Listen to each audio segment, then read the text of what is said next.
This video was made possible by CuriosityStream. Watch unlimited documentaries for free for a month at curiositystream.com/reallifelore.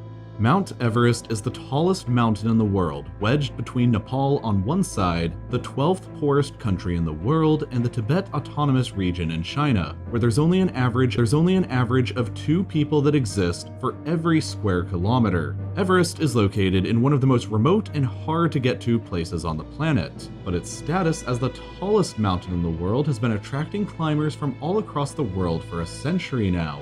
However, Everest has a dark secret. Right now, as you're watching this video, there are over 300 dead bodies scattered across the mountain, many of which you will probably see yourself if you ever attempt to make the climb. There isn't any other tourist attraction in the world that's quite like that. You don't expect to see corpses while at Disney World, or the Grand Canyon, or the Great Barrier Reef, or anywhere else for that matter. But at Everest, it's just a given, and yes, Everest is a tourist destination, and that's part of what's made it become so dangerous. You see, in the entire decade of the 1970s, there were less than 600 attempts made to climb Everest. That's far fewer people than live in Antarctica during the brutal winter today, for context. 1,800 attempts were made during the 1980s, 2,600 more attempts during the 90s, and then the rate skyrocketed to over 4,000 attempts in the 2000s and nearly 5,000 attempts during the 2010s. Over 8 times the number of attempts that were made during the 1970s. All of this traffic has turned Everest into a popular destination for wealthy tourists in the middle of one of the most remote places on the planet.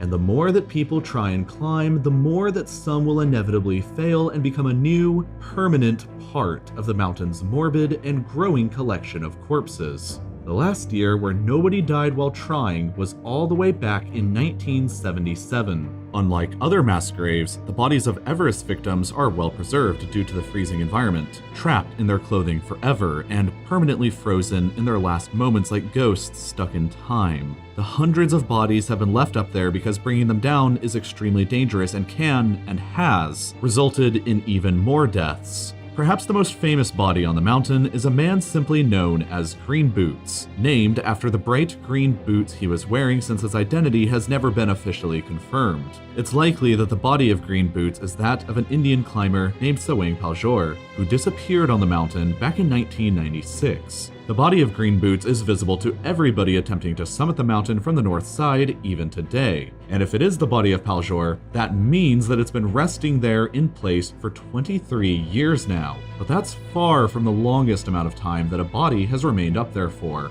One of the first men to ever attempt climbing the mountain was George Mallory and his climbing partner Andrew Irvine. In 1924, they attempted to become the first humans to ever reach Everest's summit, and they were last seen alive a mere 800 vertical feet away from the top.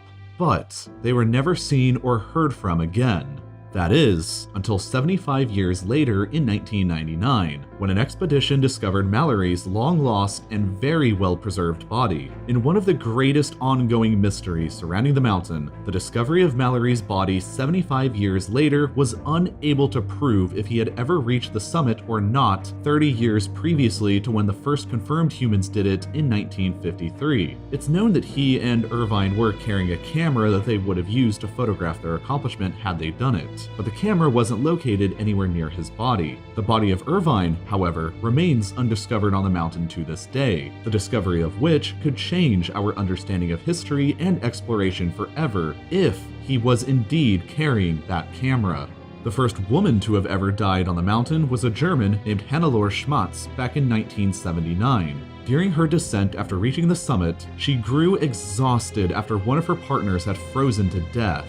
She lay down to rest and simply never woke back up, her body remaining well preserved for decades afterwards like a haunting ghost just nearby Camp 4 on the mountain. Her body was visible to everyone attempting to summit from the south side for decades afterwards. Attempts to remove the corpse were met with disaster when 2 men fell to their own deaths while trying to recover it 5 years later.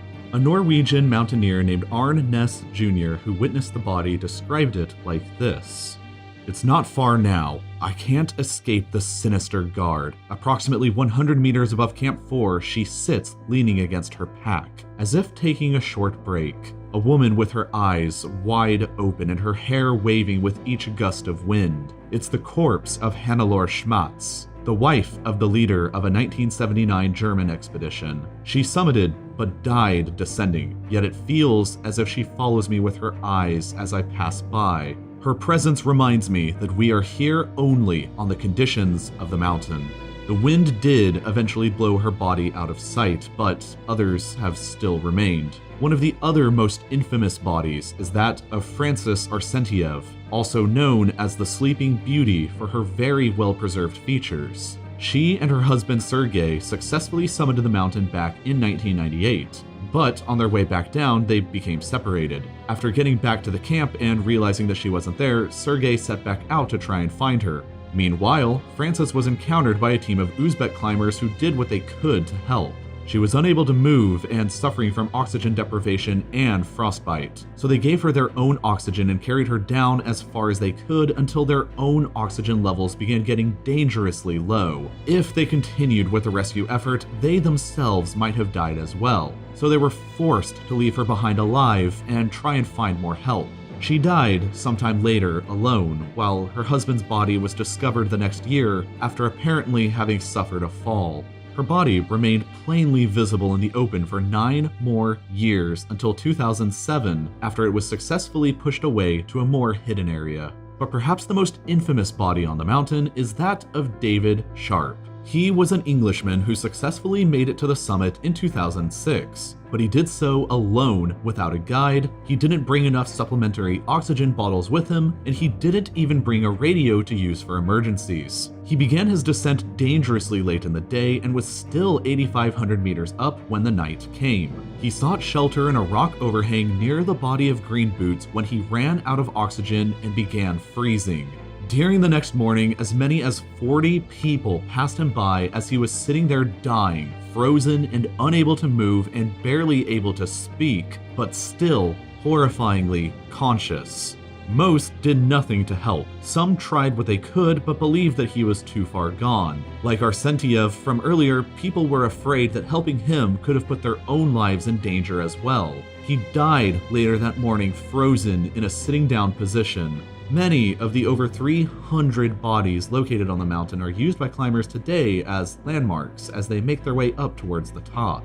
A dark and morbid reminder of how fragile human life can actually be. Exploration always can be dangerous. Now that you know a lot about the darker side behind the exploration of Everest, you probably want to learn more about another dangerous chapter that's going on in modern exploration, our eventual return to the moon. Luckily, you can do so for free by watching this great documentary on CuriosityStream called Return to the Moon. It's a CuriosityStream original documentary that you won't be able to watch anywhere else, and it offers a unique glimpse into how we'll return to the moon soon, how we'll colonize it, and why we're doing this. CuriosityStream, meanwhile, is, of course, that awesome website where you can watch any of more than 2,400 documentaries completely for free on pretty much any device that you want. Best of all, though, by going to curiositystream.com/RealLifeLore or by clicking the link in the description and using the code RealLifeLore, you can watch everything they have 100% for free for an entire month. Thank you so much for watching, and I'll see you again next week.